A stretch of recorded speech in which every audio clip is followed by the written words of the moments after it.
Alright, so today I wanted to talk about something that I've talked about before, but I want to do it in a little different way today.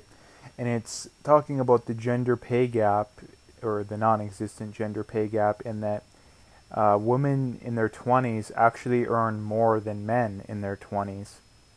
Now, this is from The Guardian, it's actually from Europe, but the numbers in North America are pretty much the same. I think they're about $1.10 to a man.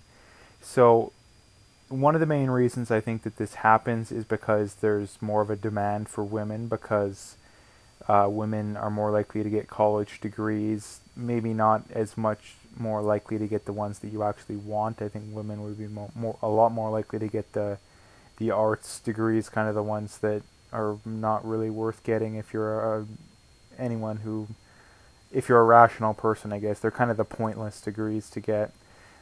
In most cases, obviously, sometimes it pays off, but and the reason why that men start to earn more as they get older, on average, is because women have kids and they take time off, or maybe they just take extended time off to raise the kids, and then they go back to work later when the kids get older, and that's why men earn more. And the fact that people perpetrate this idea that men get paid more simply because they're men is not true, and it shows that those people are either extremely ignorant of the facts or they're not ignorant of the facts and they're lying to people, manipulating them, and they're really actually promoting sexism against men because pretending that there's a prejudice when there isn't a prejudice and pushing for laws to get changed is basically by definition prejudice against the other group. So claiming that there's a gender pay gap and women only get paid less because because of sexism, when it's not true,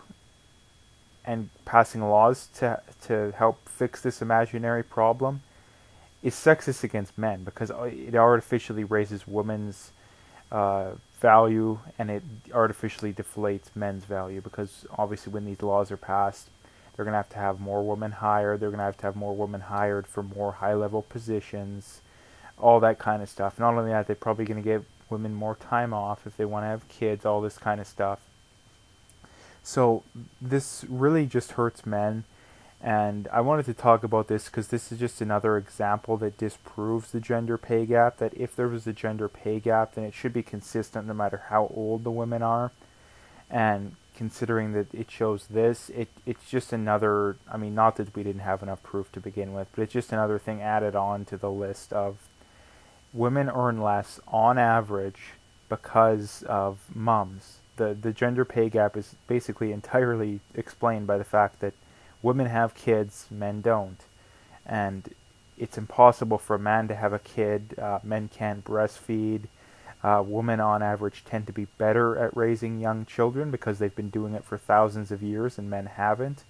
So it's not sexism in any way, shape, or form. And a lot of people are so invested in their belief system that they're never going to change. And well, like I always say, it's mostly the people who are somewhat agnostic on the topic that I'm trying to get through to, that it's not a bias or anything like that. It's, if anything in society, and again I've argued it before and I'll keep arguing it because a number like this kind of proves it, is that men are actually the primary gender that has sexism perpetrated against them, because if that was untrue, then this number should be roughly equal, but it isn't. So, and 1,100 euros is quite a bit of money too. That's probably that's almost 2,000 Canadian, I think, and then I don't know what that would be American, but probably comparable American. But anyways, not a whole lot more to talk about as far as these topics go, but again, another study that I looked up, that when I was looking into this topic a little more too, is that women are more likely to own homes, or young women, than young men. I think it's men in their 20s. So again, what evidence can they point to that actually supports their claims? And the thing that really gets to me is that I think both sides have trouble understanding the other side, and that they tend to, whenever both sides are arguing against the other side, they tend to go at it from a point of what would they do to convince themselves, and that the leftist positions and I don't know, it's not the perfect way of putting it, but the positions that leftists typically hold, it's almost entirely based off emotion. It's almost never based off fact. And again, this is another one of the many examples of it.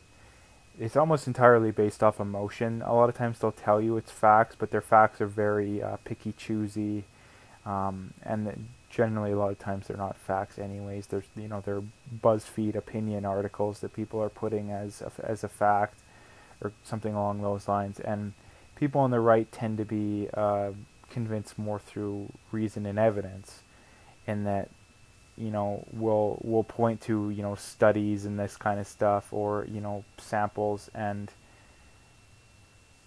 it's hard to get through to people, and that's something that's really, really a pressing thing nowadays, is that a lot of people too they grow up and they spend all their life, and especially on the left, it's definitely a bigger problem on the left, in the bubble of never actually getting an unbiased view on things. And this happens by default, and I've said it before and I'll say it again, in that public schools, mainstream media, all this kind of stuff is biased to the left.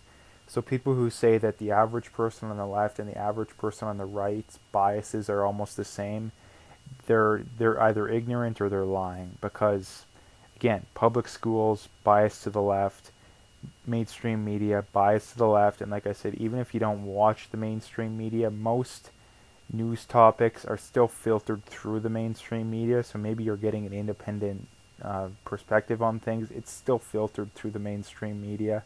So you're still getting a view bias to the left. And most people who I talk to that don't watch the mainstream media, which is most people, they still have, and they get independent news sources, they still get it through the bias of the left, basically. And they've been told thousands of times in public schools the same talking points and stuff that are generally biased to the left. Even in more rural areas too, public schools are still biased to the left, on average, I'd say, but maybe not in all cases, obviously.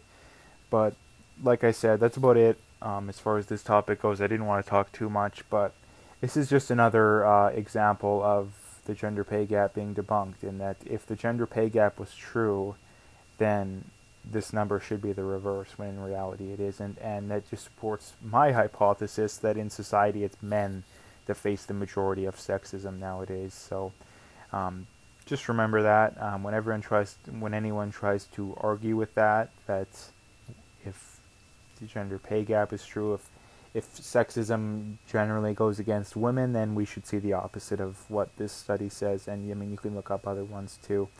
But anyways, that's about it as far as this video goes. If you liked it, hit that like and subscribe, and stay tuned for more.